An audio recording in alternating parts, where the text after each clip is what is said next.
Welcome to Barnstable Today. I'm Nick Cortez. And I'm Kevin Friel. We'd like to remind you right at the top that the meetings we cover are available on demand at the town's website. You can find them at www.town.barnstable.ma.us. The focus of last Thursday's Town Council meeting was to be the presentation of several fiscal year 2011 town budget requests by the heads of all the town's departments.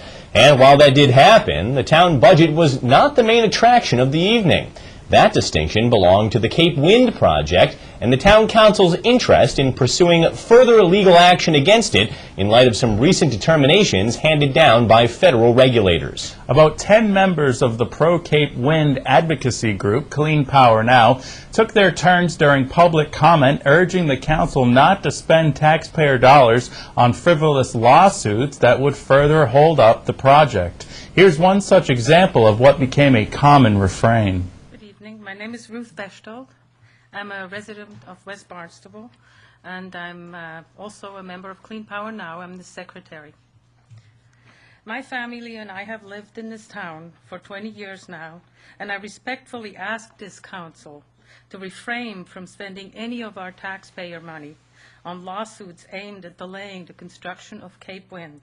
It is time to let go of this notion that somehow our backyard is more precious than, let's say, the Gulf of Mexico or the mountaintops of Appalachia.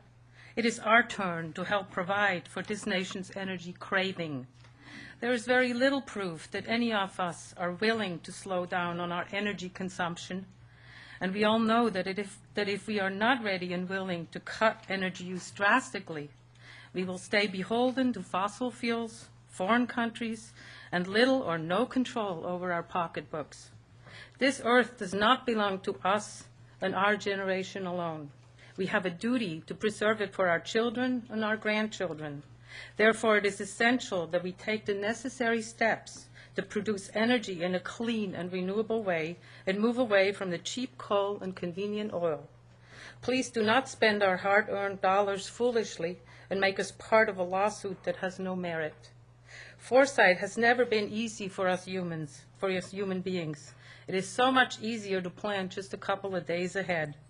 Only very few leaders have real vision, and I hope you can open your minds and become one of those leaders for our community. Thank you very much. After the Clean Power Now members had their say, Town Council Charlie McLaughlin rose to give a detailed explanation of the reasons why the administration feels that it's in the town's best interest to continue to challenge Cape Wind in the courts. We, too, are very concerned about expenditures in relation to litigation, and I'm here to tell you that publicly that this project poses significant financial risks for the town if it goes forward where proposed. The cost of no matter how many times we've raised this in pleadings and in argument, Cape Wind has consistently ignored the argument that we have 1.3 million gallons of fuel on a barge going to Nantucket that is only 1,300 feet away from the placement of the nearest of the towers. When those barges are traveling at 10 to 12 knots with the current, etc., those are only about 2 minutes away from a disaster, and there's no evidence from MMS as to what the insurance provisions are, what amounts are covered, what the financial guarantees of Cape Wind will be should that happen. But as Mr. Carroll pointed out, the Cape Wind's own filings show that that oil will be on our beaches, 450 miles of Nantucket Sound beaches and estuaries exposed to this within 5 hours of an incident. If we're going to be the first responder, Town of Barnstable, harbor masters, police, fire, etc., all of that impacting the town, and that's what the Cape Wind final environmental impact statement calls for. They specifically list the Town of Barnstable as the emergency responder.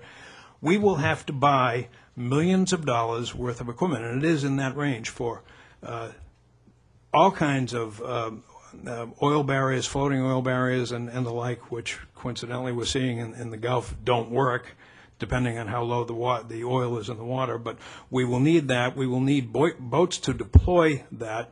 We will need skimmers to clean this up. We will need personnel, et cetera, to go clean this up. We need to say that we're acutely aware of our responsibility to examine both at the federal and the state level, the merits of a case. The FAA issue is something, just as an example, that is blatantly inconsistent with federal requirements.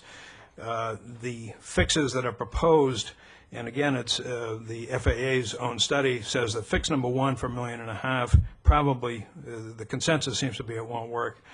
Fix number two, this is with regard to radar, air search radar.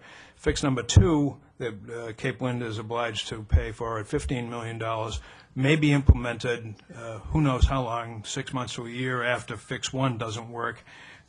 In the meantime, the FAA study says that that airspace above the facility will be ineffectively patrolled by radar, that a plane that is in there without a transponder will be lost to any radar response. As to Barnstable's good faith in trying to resolve this in a manner that I think is important, and probably a lot of folks in the audience who may not have followed the intimate details of this process, we proposed with a general outline to try and broker an arrangement that would move this project south of the islands to state-approved areas, in return for which we would try and invoke or involve the Cape and Indian Electric Cooperative using federal funding, which would bring the cost of the borrowing on that project from Wall Street rates of 15 to 25% down to 4% available through the Rural Utility Service. With those savings, you could easily pay for any extra costs associated with the move. We would arrange to, through CVEC, if CVEC were the entity, or a sister entity if it needed to be created, we would arrange to buy all of the electricity from Cape Wind, and we would arrange to distribute it to all the municipalities in the Commonwealth, or however many wish to join in CVEC. And in the process with this Green Communities Act, the net savings because of net metering, the net savings to municipalities in the Commonwealth over the life of this project would amount to $2 billion. So it was a heck of an offer to put on the table, and it was rejected outright by Cape Wind. So I'm very happy to say to you, we're here in good faith to support a reasonable settlement of this that will get this project built. I just implore everyone, particularly the Clean Power Now folks, to recognize that there are very legitimate issues, and I've only touched on some of them, that suggest that this is not the right place for the project. And I think, as we mentioned earlier, town department heads did present their budget requests to the council later in the meeting. You'll have an opportunity to hear about them again and weigh in with your own opinion during the budget public hearings, which take place on June 3rd. Now let's take a look at this week's meetings. Monday, May 24th at 7 o'clock, the Planning Board meets in the Town Hall hearing room.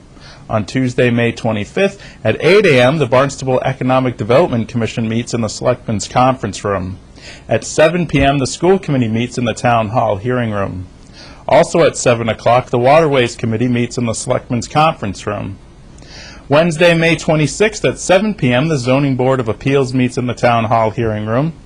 At 7 o'clock, Old Kings Highway meets in the West Barnstable Community Building. On Thursday, May 27th at 9 a.m., Site Plan Review meets in the Town Hall hearing room. Well, that's all for now. For Kevin Friel, I'm Nick Cortese. We'll see you next time on Barnstable Today.